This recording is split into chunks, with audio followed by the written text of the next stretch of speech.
Welcome to the Tao of Pizza, where we feature top logistics leaders, entrepreneurs, and supply chain innovators and share their inspiring stories with a holistic twist.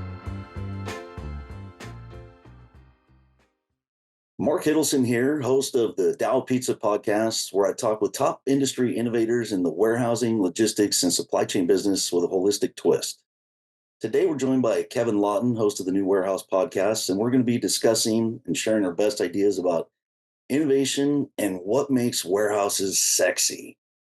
But before I introduce Kevin, this episode is brought to you by Specialized Storage Solutions. And look, I've been in the logistics and storage industry for several decades, and I know I don't look that old, but people are telling me it's true. We provide industry-leading warehouse storage solutions nationwide. So basically, if you have a warehouse that needs rack shelving, carts, conveyors, or mezzanines, we help with the design, engineering, installation, inspections, and repairs to help our clients optimize their logistics operations. And Kevin, is funny, sometimes people don't even realize we can actually help with permit acquisition services. We take a holistic look at your entire business supply chain ecosystem to help develop the resources for continue improving your operation. To learn more, visit specialracks.com or give us a call at 707-732-3892. And I even give my personal email out to podcast listeners. It's markhiddleson@aol.com. So send me an email if you're ready to take your warehouse storage and retrieval systems to the next level. I also wanted to give a few shout outs before introducing today's guest. Recently hosted Paul Jarrett of the Bulu Group. They specialize in the tricky ship. We had a great conversation about nonlinear fulfillment systems, so you can check out that episode. And Paul also introduced me to Joey Spangers, who shared some great insights on performance accounting for CPG brands. That's another episode to check out. Well, Kevin Lawton, who's joined us today, is the host and founder of the New Warehouse podcast and a firm believer that warehouses are sexy. Kevin's podcast is a resource generated from industry expert blogs, video, and podcast interviews that deliver insight into innovative technologies and best practices. When it comes to video, think car and driver test drives, but for forklifts and warehouse robots. And Kevin gets really excited about the robots. His passion is all about education and being a resource for the industry. He has experience dealing with Manhattan, SAP, Oracle, IQ Prelude, and various types of automation, such as voice picking and GTP picking. His passion is continuously learn and share his knowledge, which led him to the creation of the New Warehouse podcast. He's a supply chain professor and all-around warehouse nerd. Kevin, welcome to the Tao Pizza. Thank you, Mark. Thanks for having me here. It's exciting to be on here and be a guest on your podcast. Is it different being on the guest end versus the interview end? Yeah, it's different to be I like to say on the other side of the mic and be a guest versus the host. Definitely have to change my mindset a little more. But yeah, I'm definitely happy to be on here and you have a good podcast as well, and was taking a listen this morning actually too. And so I'm very excited to be on here. And you mentioned the Paul Jarrett episode that you checked out. I had seen that he mentioned you in one of his posts on LinkedIn, and that's when I'd been wanting to connect with you. I saw your booth at ProMat, and we didn't stop by. But this year, Modex is coming up. I'm definitely we're going to make an appointment after the podcast. Yeah, absolutely. Come by. Yeah, we'll be in booth A10136. I've engraved that into my head for the next 2 weeks here to remind people. But yeah, we'll be there. We'll be doing podcast, live stream right there in the booth, and we'll have some warehouses are sexy swag too that we'll be giving out. So be sure to come by and see what we got. I love it. We're going to get into the warehouses are sexy. We share that passion. I know it's sometimes people look at me when I'm crazy. I get so excited about racking, shelving, conveyor systems, and so how did you get into this business? How did you get started? What brought you to this business? Sure. I think like most people in the business, I grew up with a passion of wanting to be in the warehouse. Just kidding. I don't think I don't think most people have that desire at a Yeah, it young was age. But astronaut, fireman, yeah, warehouse, and logistics. yeah, that's pretty much the order I think it goes, right? So, and I was afraid of fire, so that one didn't work out, and then it just wasn't good enough for an astronaut. So here I am, right? But no, I think I mean, after school, yeah, I kind of didn't necessarily know what I wanted to do. I went to school for entrepreneurial studies, and I don't know, I felt like I didn't quite have an idea for a business yet. So I was like, oh, I need to get a job though, and I had a connection, happened to be just a temp position available for inventory control specialist at the time. Didn't really know much about what that meant or anything like that, but it was a job. So yeah, I started out that, and I guess I was pretty good at it because they quickly offered me the full time position. And yeah, and I stuck with them for a couple of years. Was inventory control focused, and then by the time I left there, that was Simon and Schuster was the company. I was the supervisor for their quality control department.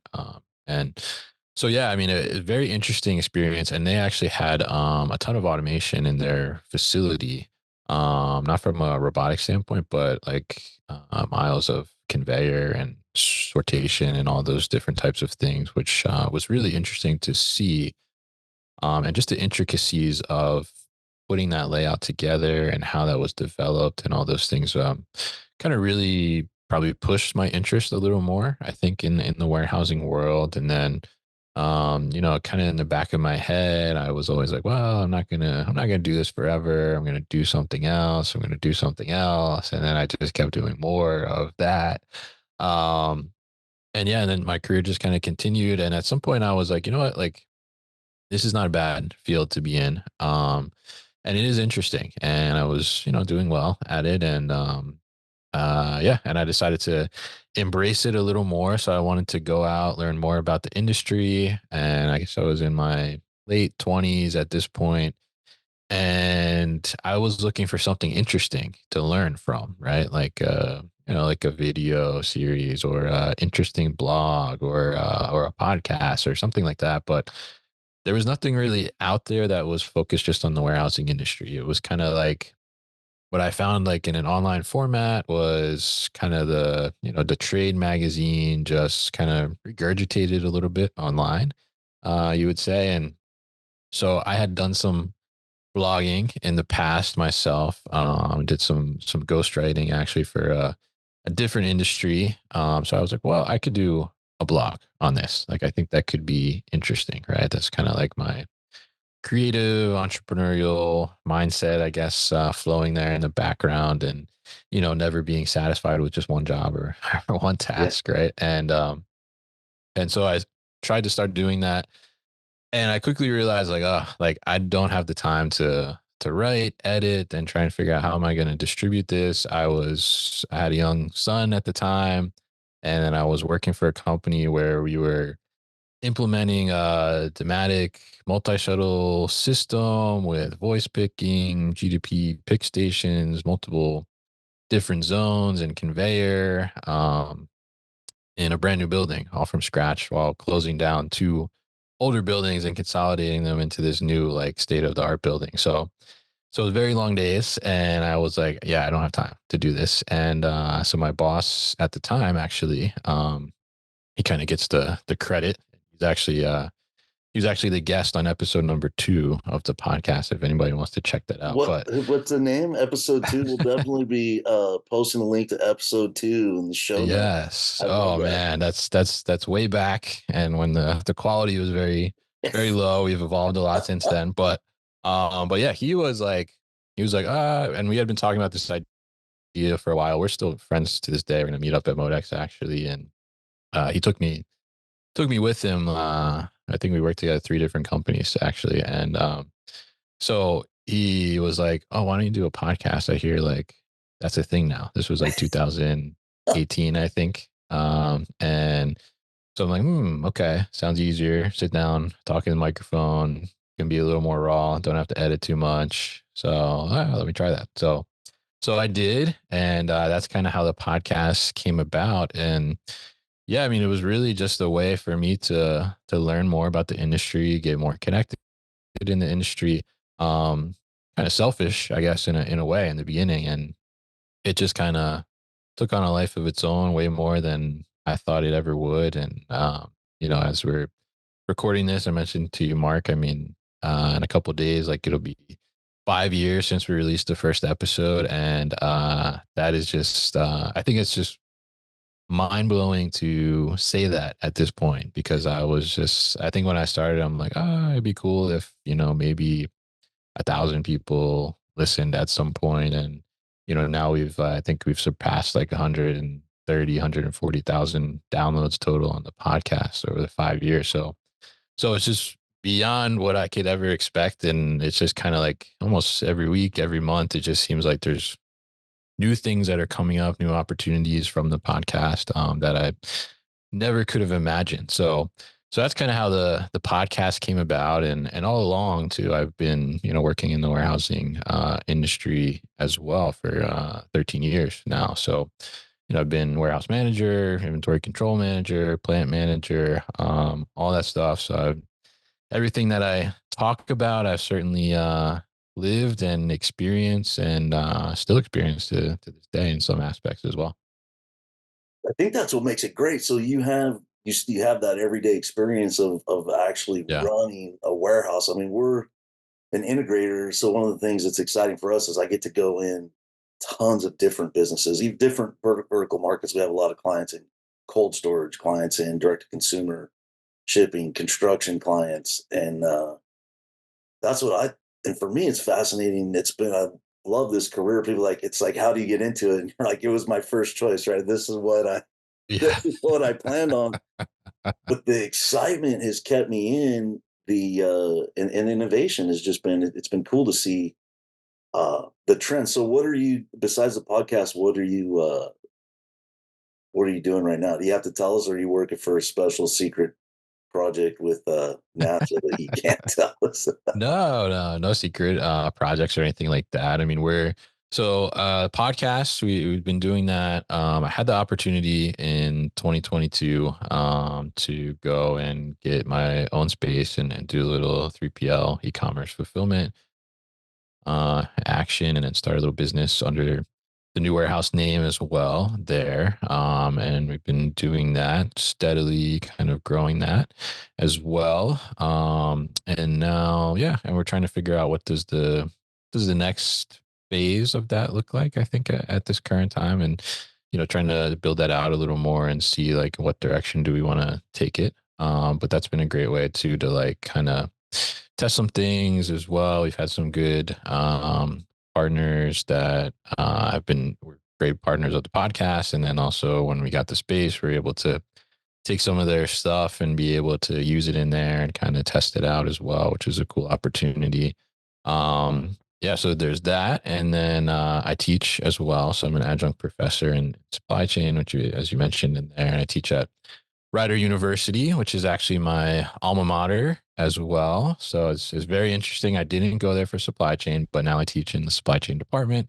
So that's a great thing that's happened. I'm in my sixth semester now teaching over there, and it's really really interesting. It's funny, we talk about we never set out to like be in this industry, right, or this business, but it's very interesting to see now, kind of the more awareness around on supply chain, especially for the students who are actually, coming in and wanting to be in supply chain, majoring in supply chain, and how that's kind of just evolved over the last, 10 years or so. I think like my alma mater, actually, when I graduated in 2010 as an undergrad, that was the first year they actually had a graduating class with supply chain majors in it.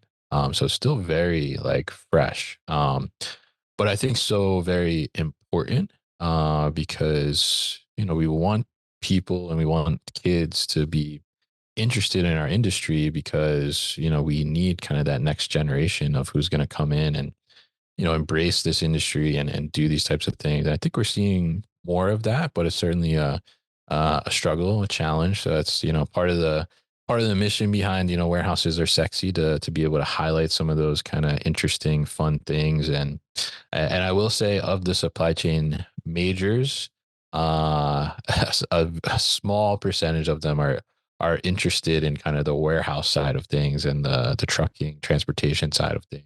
Most of them are looking at like planning, procurement, things like that. So we definitely got a lot of room to impact there, which is a good thing, right? It's easier to go from 10% to a higher percentage. It's harder Yeah. to go from 99% to 100, right? Yeah. So so yeah, and then we will be we haven't really, I guess, put this out there in the world yet, but I guess I'll say it here on the podcast. We will be in the next month or two, probably April-ish, I will say we will be kind of rolling out a more formal program around consulting and advisory through the new warehouse, and being able to do that. And yeah, and just kind of being able to get into other operations and impart some of our learnings or advise them on, some of the solutions we've been exposed to, and being able to do that. So that's kind of it's kind of where we're at right now. But yeah, there's lots of different avenues and things that we're looking to explore. And fortunately or unfortunately, my mind does not seem to slow down.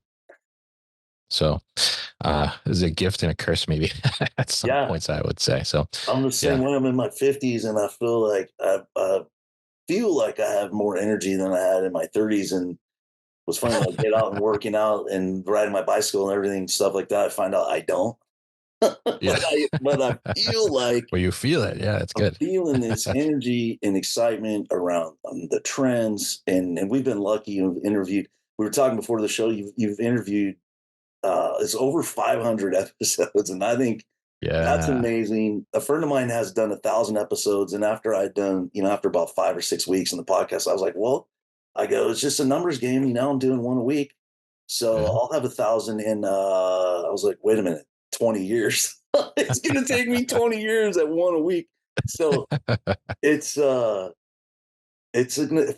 episodes is that's an accomplishment, and you were definitely the cutting edge. I forget it was, I gave a presentation, and it was 2017, and it was about innovation. And I was, before I gave that presentation, I was like, well, what are the things I've changed, right? Because I had been doing it for Mm, 25 years or whatever, and like I'm doing a lot of the same stuff I did.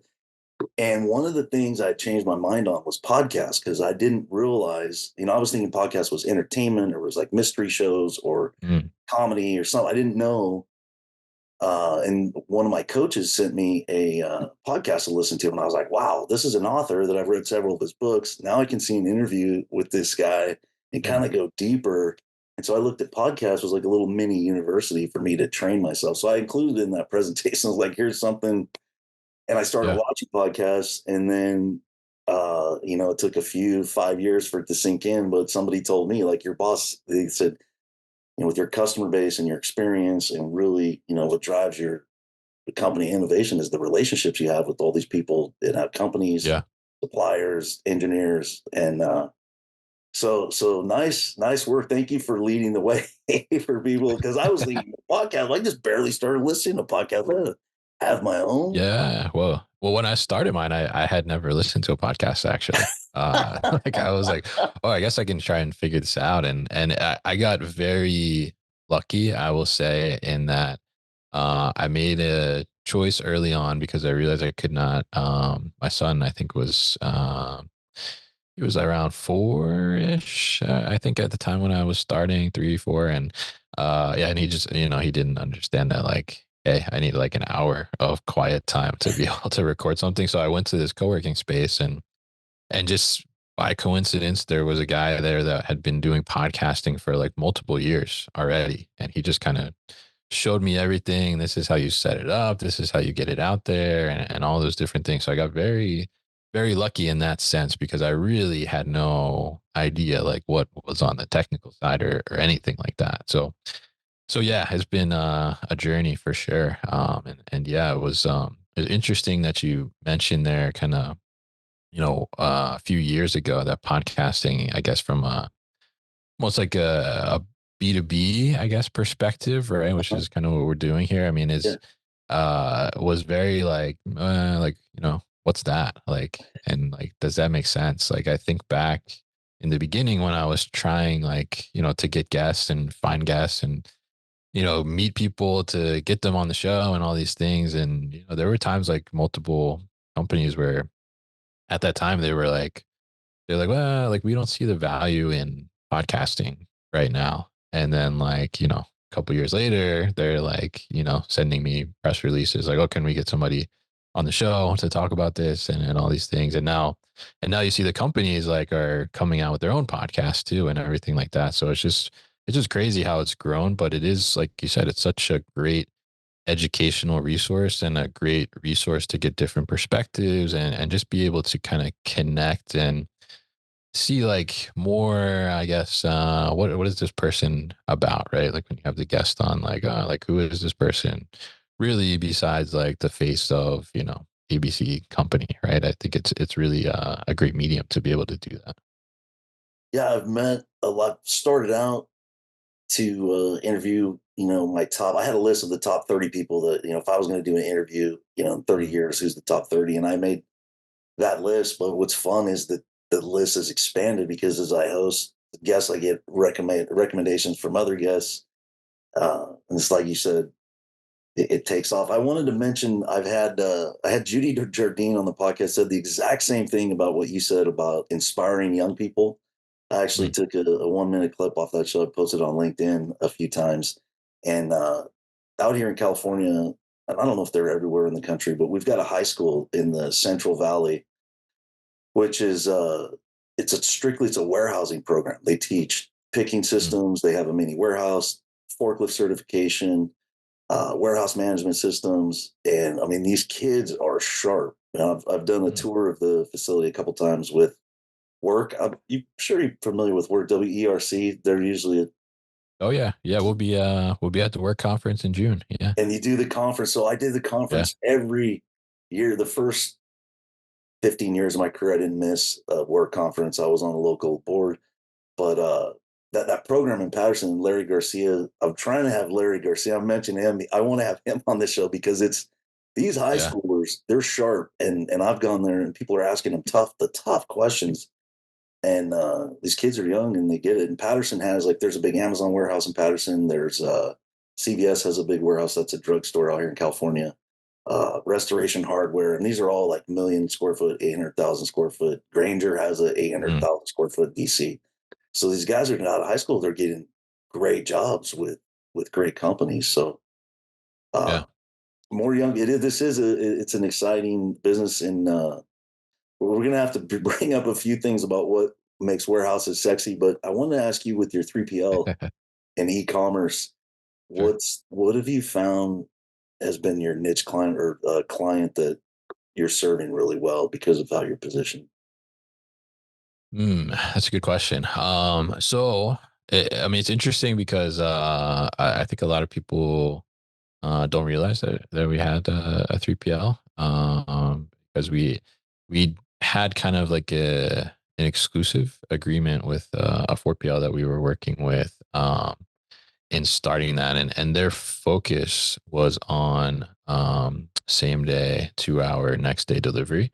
So that was kind of really where our focus was, and that's how we kind of evolved with them and expanded with them additionally. And we actually started in a old nail salon actually in Philadelphia in Center City, just in a regular retail unit underneath an apartment building, and no, not a not a traditional fulfillment or warehouse space, and that was to be able to accommodate like that 2 hour delivery and get things delivered via by courier and Uber and things like that. So yeah, it's been interesting, and that's certainly a big contrast to like when I was working for companies and in larger buildings and million square feet, 300,000 square feet kind of buildings. things like that. So, but yeah, I think from that, like we've kind of focused in on, what fits the bill for that fast delivery and how do we accomplish that. And that's kind of really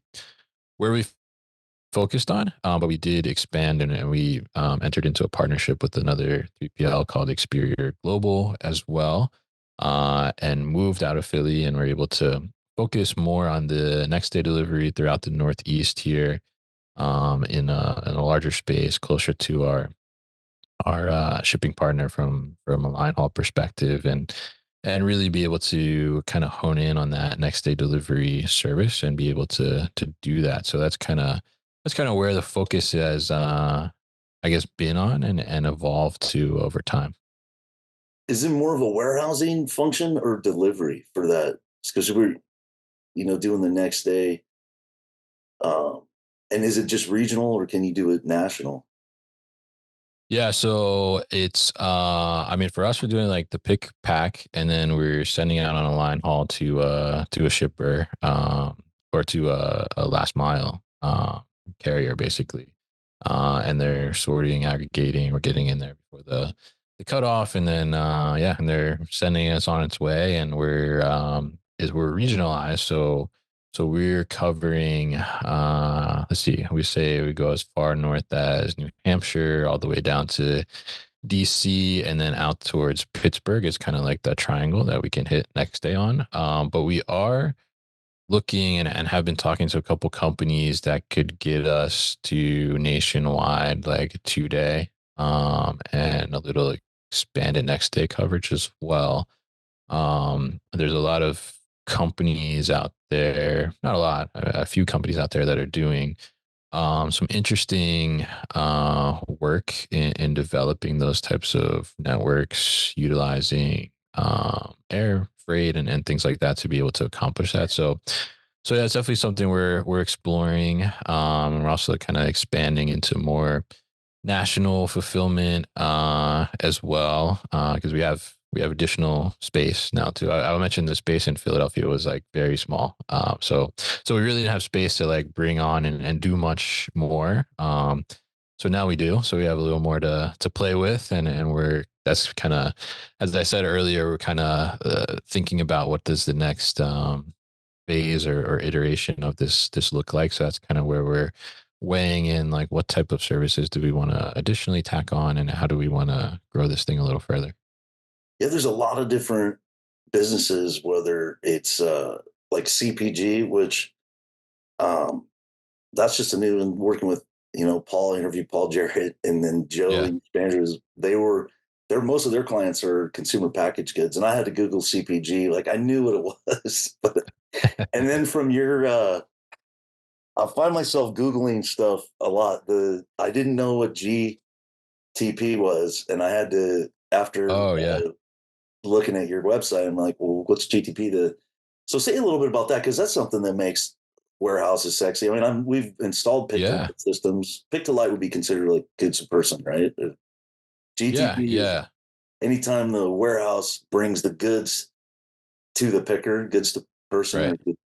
So Yeah. give your So yeah, essentially you have your picker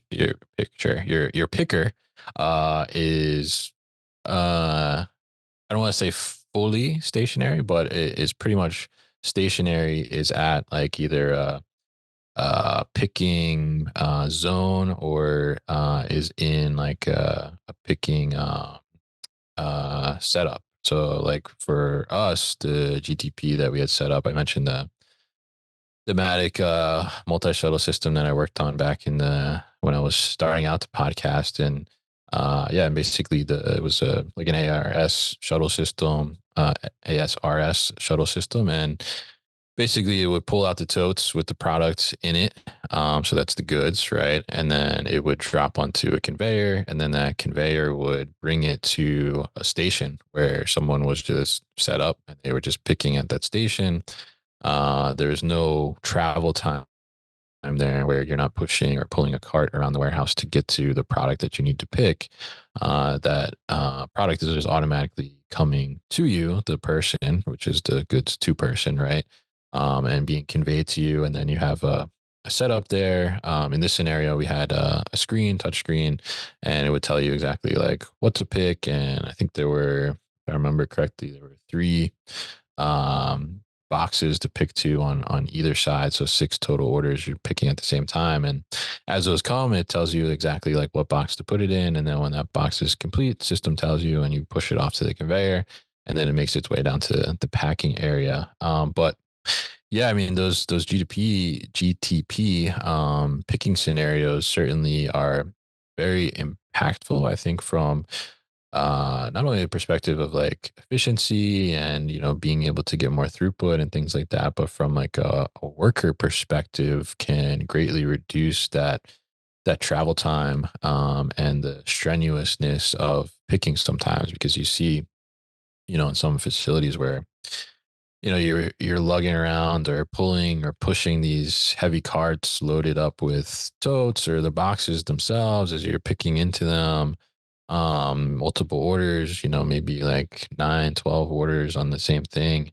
And I think that's like a start, definitely like a starting place, but you see inefficiencies there, and because it gets heavy, right? And if you think about, you talked about energy levels, right? Yeah. You think about, you start in the beginning of the day, right? You're pulling this cart around. It's like, say you start at 8 o'clock in the morning, and then by the time it's 3 o'clock in the afternoon, you've been pulling around this heavy cart or pushing this heavy cart around all day. I mean, you're not moving at the same speed at 3 o'clock that you are at 8, right? So it kind of Yeah. takes like that evenness of productivity away. So when you're able to kind of eliminate that heaviness and that travel time, and kind of keep them stationary or just moving within a small area, you're reducing a lot of that fatigue over time, and certainly making that worker's life a lot better. And I think there's a lot of robotics companies that are doing stuff like that as well, like Locus. I got Locus bot right over my shoulder here on my shelf, so we'll shout them out. But they're basically, that robot just comes to you, and you're picking right to the tote on there, and then when you confirm it's done, then it's going to the next area it needs to go to, and there's another picker there. And then there's certainly tons of companies that are doing stuff like that. And I think I guess I would say that's kind of the gist of the GTP, but certainly a lot of potential benefits there. So mobile show, what I've seen, the Kiva was the first system I saw with the, I call it mobile shelving units, where it brings the Yes. actual whole. Was Kiva the first? Because I remember I went to ProMat one year and there was one vendor, and then 2 years later, because they have it every year, I went back and everybody had a mobile Yeah. shelving. Do you Yeah. know? What do you So know? Tell us what you know about that. That's a good question. Who was the first? I know Kiva was very early. I don't know if they were officially the first to do something like that. But very interesting story. I just mentioned Locus actually, and so Kiva, what happened there, and I think part of the reason why you saw that change at that time, with kind of the explosion of so many other now providers with this type of solution, is that, and actually, this is a story from the first episode ever of the New Warehouse podcast. Our guest was Bruce Welty, who was founder of Locus Robotics, and then went on to be founder of Quiet Platforms as well. But so he was an early user in his 3PL that he had of Kiva, right? And he tells the story that they got a call from Kiva that, hey, Amazon wants to come see the operation. They're interested in maybe using our solution. Can they come in and see how you guys are using it, what it looks like, and all that stuff? And so they said, yeah, sure. Like they rolled out the red carpet for them with Amazon, all these things. And well, come to find out later on, as I think we all know, that Amazon bought Kiva, right? Right. But when they bought Kiva, they then said, well, everybody that's using Kiva cannot use it anymore. It's ours only. Right. So that, I think, sparked, a lot of like, oh, well, now we need to make something to fill this hole in the market, which Bruce went on to do. And that's how Locus Robotics actually started. They took everything that they liked from Kiva, everything they didn't like from Kiva, and then made it into, you know, what they think is the better solution, which is the Locust bot. So yeah, I mean, I think that's kind of what triggered that initial, like, I don't know if we call it an explosion, but the initial like expansion of that type of robot and market there. Nice. Thank you for sharing that. And that was, so we've referenced the first episode and And the second second, yeah, yeah, episode. yeah. So once I'm gonna We only definitely have check like those out. 400 some left to go to Yeah, reference. exactly. Yeah. Uh so that's great. And I wrote Bruce Welty down. We'll have a link, and he started Locust. So because I think I see that technology as one of the, because it's productivity.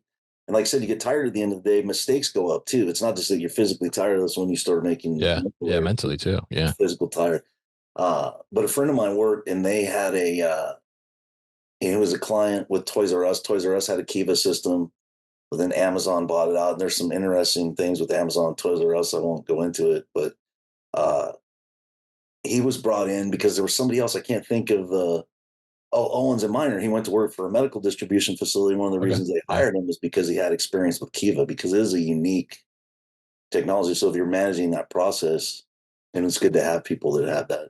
Do you know so Locust, they're one of your close partners or friends or referral? Like, what's your relationship with Bruce? Yeah, I mean, actually, I would say like the first episode of the podcast, right? I was just kind of thinking like, well, like what would be an interesting thing to talk about? What would be like an interesting guest? And so then, of course, I was, you know, my mind went to robots, right? Oh, like, robots would be cool. So I mean, I really had no knowledge or anything of robots in the space at that time. I just knew like they were out there, right? And so I'm like, but that would be a cool thing to talk about. That would be interesting for first episode, right? So I just went searching like on LinkedIn, tried to find somebody in the robot space, and Bruce popped up in the search, and I just sent him a cold message, and yeah, and he said he would do it. And but I mean, even at the time, like that time, I didn't realize like, hey, like that's a pretty big get as a guest, because Yeah. I was still like learning more about the broader industry. And then like later on, like then I see like, oh, like, you know, Lucas Robotics is like growing like huge, and they're becoming like one of the front, you know, runners in the space. And then he went on to do quiet platforms, which then also like created a big wave and 3PL side of things and all that stuff too. And I was just like, so I always like reflect back on that, and I'm like very thankful and grateful to Bruce for just saying yes. Because even like I say, even later on, as I started getting connected with like more of the PR agencies and stuff, who started like, you know, pitching me guests and getting connected with them and stuff. And I ended up getting connected with Locust's PR firm too, because we've done a couple of things with Locust, and I mentioned that to them, and they're like, yeah, we like Bruce kind of just went on his own on that. Like we weren't even aware like that was happening and all this stuff. And um, so yeah, so I always kind of like have a little, I guess, affinity for that reason. But yeah, I mean, Lucas has been a great supporter. We've had them on the show several times, and I mean, I think we're in the space, and you know, especially us, we're talking a lot about the solutions and technologies that are out there. It's hard not to include them in the conversation with the presence that they have, and the solutions itself. I mean, I think is just super simple as well, and just makes sense. So yeah, I mean, there's tons of other solutions out there too, and I'm a fan of other ones as well, but they do come up quite often. Yeah, David Smith. I was thinking my one of my first or second episodes was David Smith. He's the client I was talking about that had the Oh yeah. robots, and I was kind of thinking the same thing. I was like, well, I'm going to have a guest who's had a warehouse that's had some sexy stuff. So what else? Uh, I want to ask you a few personal questions. We're getting close to them, but what else? Sure. What's another technology uh, that you think is a sexy, makes a warehouse sexy?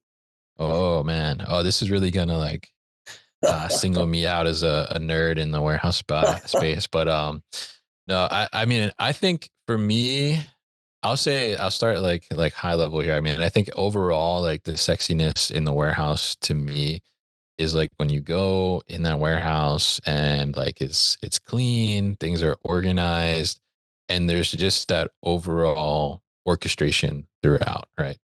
The processes flow from task to task and like standardized processes and all those things. Like that's the real sexy warehouse, right? To me, right? I mean, but when you start to bring in like these new technologies and things like that, I think it takes it to like the next level. Um, but I'll say right now, what I think is like really interesting, really sexy that's happening is that, and this might be surprising because it's not so much of like a visual sexiness, I guess. But a lot of companies now are focusing and working on tech solutions that are kind of targeted and attacking like those little like small in between tasks within the warehouse. So I mean, we saw kind of like a broad stroke, I guess you could say, where everybody for a time was like focused on how do we get robots to do picking, or how do we automate picking, and how do we look at picking, right? But there's a lot of other stuff that's happening in the warehouse besides just picking, right? And one of those, I think one big one that right now is getting a lot of focus is trailer loading and unloading. And I think that is such an important thing to get robots and automation involved in, because that is like, I've said this several times, say it several other times, but that is probably one of, if not the hardest job in the warehouse, especially when you have like a floor loaded container coming in from overseas. It's stacked to the roof with boxes, and you just have to manually unload it and like tough it out. And that's super, super hard to do. And it's super hard to keep people in that position for a long time, because it is just extremely taxing, and it's very injury prone to those back injuries and things like that. And so seeing automation robotics come and attacking that problem, I think is such a great thing. And I think the most interesting thing too is because ProMat last year is really, I think, when we start to see the expansion of the offerings there. Because I think initially, really, we see Boston Dynamics had Stretch, and that was kind of like the first push out there. But now you see that Mujin has their truck bot. Slip Robotics doing something really interesting with like a gigantic AMR for pallet loads. You got Fox Robotics, which is focused on pallets too as well. Pickle Robotics has one. Who else? Dexterity. I just interviewed them recently. Has like an arm that's doing unloading. So there's a lot of. I think Honeywell has one too that's been out there. So a lot of focus on that. I think that's really great thing. But then those like smaller in between tasks, when you see very interesting solutions to that, I think like that's really exciting right now. Like we see where, for example, like a company called Two Boxes is focused on. So there's been a lot of focus on returns, right? But from the perspective of like the consumer, making it easier for the consumer, making it easier to get it to the warehouse. But then like when it gets to the warehouse, like how do you make it easy inside the four walls to process and get that inventory back? And that's like what Two Yeah. Boxes is focused on, and being able to standardize those processes so that you can take those returns, and instead of like, because I mean you've been in a lot of warehouses, right? I mean probably the typically the most disorganized, not nice looking area of the Yeah. warehouse is the returns department. It's just like that's just the way Yeah. it goes, You because just look over and you go, oh, that's your returns area over there, that right? must be returns. Yeah. And I mean, like, and I mean, I get it. I've managed a returns department before. Like, when you have the customer returning stuff, you don't know, like, what it's going to look like what kind of box package is it going to come back in, like all these different things, right? It's just a mess. And they're focused on making that a better for 3PLs to be able to process and all those things. So those types of things and focuses on like those processes that maybe don't necessarily always get the spotlight on them, I think are really exciting and sexy to me right now. And so pattern is one. I saw Dennis. Uh, Yes, we just had Dennis on. Yeah. so I saw that that's what I have seen that episode, and I'm hopefully it's good business practice to poach guests because I actually returns is one of my passions No, go because for we it. do Yeah.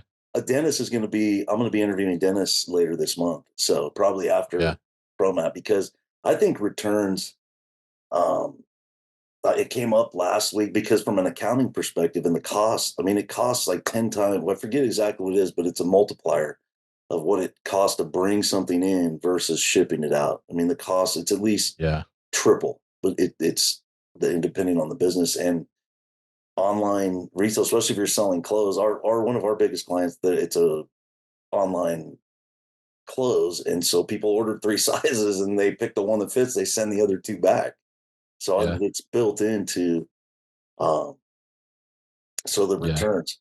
So I want to ask you, we're running. I love to Sure. ask, uh, what's your favorite podcast, favorite conferences, or tools and Oh, technology that you use yourself?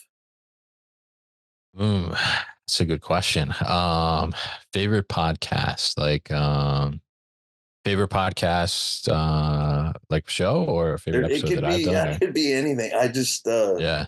since I'm new, relatively Uh, new, I just yeah, I sure. would So favorite podcast, I would say when I started out, what I thought was a really because like I mentioned earlier, when I started my podcast, like I had never really listened to a podcast before.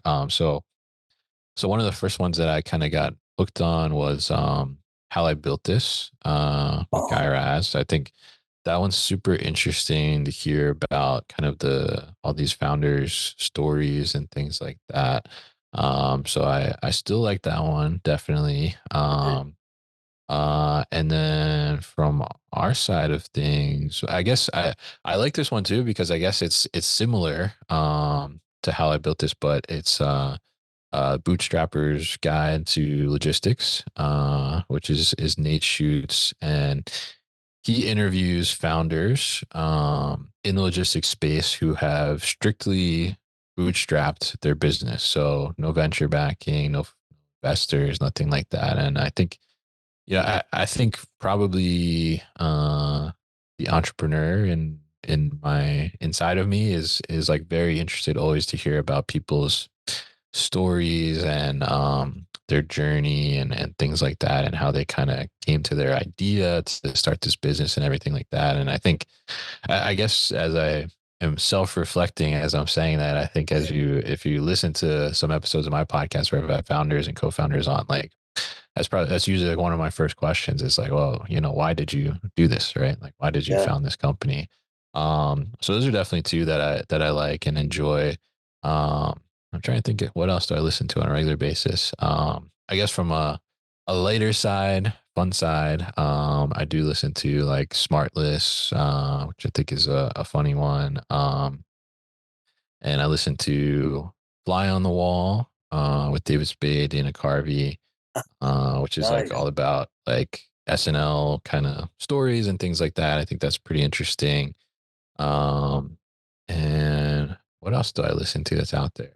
Um, there's so many. It's Yeah, hard it's to like well, and pinpoint. there I Yeah. think it's just started. I mean, I think Yeah. what somebody told me a few years before when while I was talking about starting my podcast is going to be what a website is now, but when Mm, if you were in business, you have a website. And I think pretty soon it's if you're in business, you have a podcast. I think uh yeah.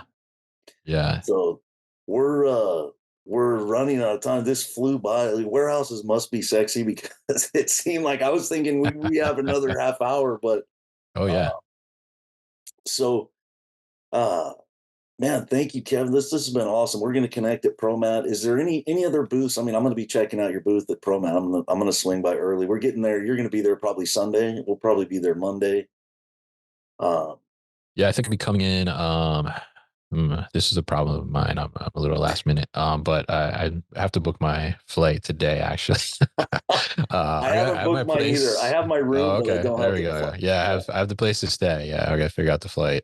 So yeah, probably coming in like late Saturday night. It looks like, and then be there starting Sunday to set up our booth, and then yeah, and then we'll be there all the way until Thursday. Probably flying out Friday morning. So yeah, all week in Atlanta there at Modex. But yeah, I think what am I interested in? I think you were gonna ask me like what other Yeah. booths to Yeah. check out, Go right? to the booth. Um, and there's so many. It's such a big show. Yeah, it's so And huge. people I have to like, go in yeah, for a day and then I decide what I'm going to go back to. It takes a day to camp the yeah, whole thing. yeah.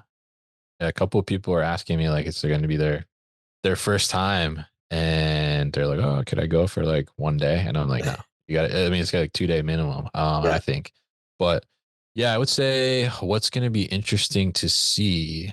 Um, Certainly, one thing I think that's interesting, and we look at from that last year, kind of the star of the show, I think was like Agility Robotics and their humanoid robot. So I'd be interested to see like what that looks like and if anybody else has humanoid robots this year on display. And then yeah, I think some of the other interesting things too. We'll be doing actually our friends at Resonant Link who do wireless charging for forklifts. Will be doing some interviews live from their booth too in the afternoon. So that'll be interesting. And yeah, I just kind of I'm really interested to see the evolution of the truck loading and unloading systems as well. But I will say that the one thing, and we're actually doing a little podcast about this tomorrow on LinkedIn, which this episode that we're recording now won't be released in time for that. But you know, I will say like the one thing of advice is that there's so much there. And I think if you don't go with a plan, right? If you're somebody that's like, okay, like I'm at the realization that I need to get some automation, I need to get some robotics, I need to do something to address labor challenges that I'm having, or just prepare for the future of my business to be able to compete and keep up. Um, don't get distracted and don't fall for the shiny object syndrome, as they say, right? Yeah. Because there's so many things there that you're gonna be like, wow, like this is amazing, like this is so cool. But then there's so many things there that are so cool, so amazing. But it's just not like for you yet, right? Like you gotta kind of, I guess, crawl before you walk before you run, kind of thing. So you definitely want to go in like with the mindset of thinking, and I would even like say like, okay, let's look at our processes. Like, what process makes sense and is easy for us to automate first, and then go in with that mindset, looking for a solution for that, right? Because you're not going to go from having very little automation or no automation to, you know, throwing some kind of truck unloading type of robot in there. Like you want to start small and then, you know, kind of work your way up. So I would say like that's definitely my advice, because there's going to be a ton of things that people are going to be like, wow, like that's amazing. Like I need that, right? But Yeah. it's not necessarily means that like, oh, that's the best fit for you at the moment, right? Yeah. Yeah. There's so much stuff there. I mean, I've been in this business almost 30 years and I get there and there's stuff we are have no business Yeah. looking at. And we're a distributor for, 100 different manufacturers, but there's, yeah. So that is great advice. And we'll be checking your booth out. We'll be at the Locust if they're there. Hopefully, uh, I'm going to check out the Bruce Welty episode. This has been a great Yeah. resource. So, Kevin, I want to be the first to say thank you for joining us. This has been awesome. I've been looking forward to it. Um, Thank you for sharing your insights and experience on the podcast. Definitely. Thank you so much for having me on. And yeah, if anybody wants to check out our podcast, The New Warehouse, anywhere you can get a podcast, just search for The New Warehouse and you should be And able to find it. And I always say, if you don't find it, let me know because we will get it on there for you. So all the podcast. You're on all the podcasts. We'll have a link to Yes. your show in our show notes, but it's on anybody who wants to grab it to Spotify, Apple, FM, like all the ones that we're on. Yeah, absolutely. Awesome. Thank you so much. All right. Thank you, Mark. Thanks for listening to the Tao of Pizza podcast. We'll see you again next time, and be sure to click subscribe to get future episodes.